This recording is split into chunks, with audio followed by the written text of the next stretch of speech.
I have always been fascinated with the Egyptian culture, especially art of ancient Egypt. Did you know that much of their surviving art comes from tombs and monuments? The Egyptian culture was very interested in the afterlife. Their art was very symbolic.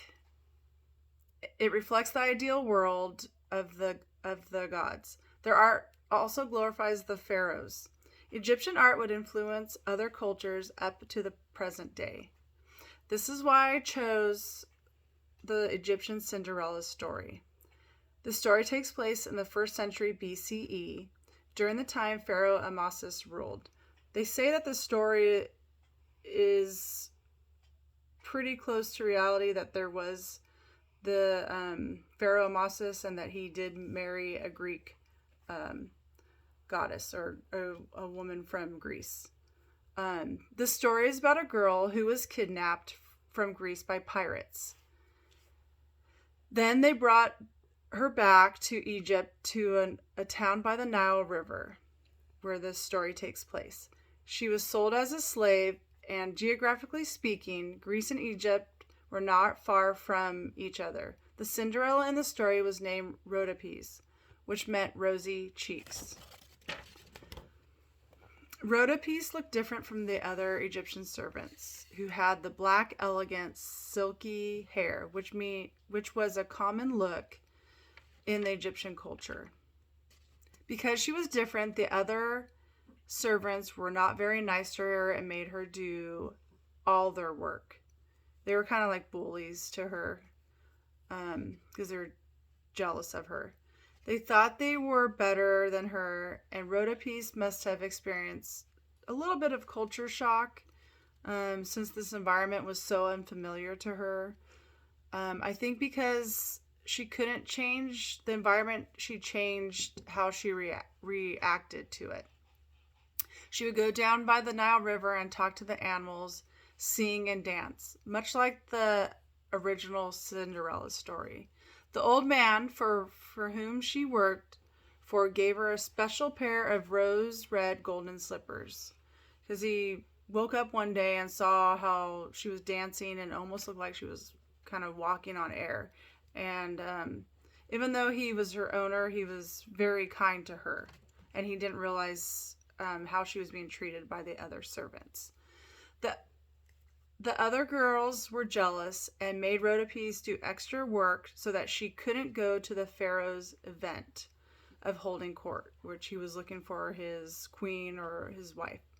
She left her shoes to dry after all of her cleaning and set them out in the sun, and then a falcon swooped down and grabbed one of her shoes and flew off. She looked up and she knew that this was significant because in the Egyptian culture, the falcon represents the Egyptian god Horus, which is the sun god. The Egyptian culture influenced how the events took place in this story. Instead of fairies, there was a god. Instead of the fairy godmother, there was the old man, who bought her and who gave her the slippers. It also takes place near a famous landmark in Egypt, the Nile River. The original Cinderella story, there is a wicked stepmother, stepsisters, and magic. And the Egyptians seem to be based more on the gods influencing the circumstances. In the Egyptian story, Rhodopes never meets the prince. The god, the falcon, Horus, drops the shoe on the prince's lap, and he knew that that was a sign for him to go find his princess. And so he went on the Nile River on his boat from port to port, trying the shoe on every girl that was in Egypt to find who the shoe belonged to, just like in the Cinderella story. He finally finds her, and knows that she's the match. The other girls said, well, she doesn't look, she's not even Egyptian. And the Pharaoh says she looks Egyptian, referring to her eyes as green as the Nile. And let's see. I think both Cinderella stories do have the overall theme that an everyday underdog will marry the prince and live happily ever after.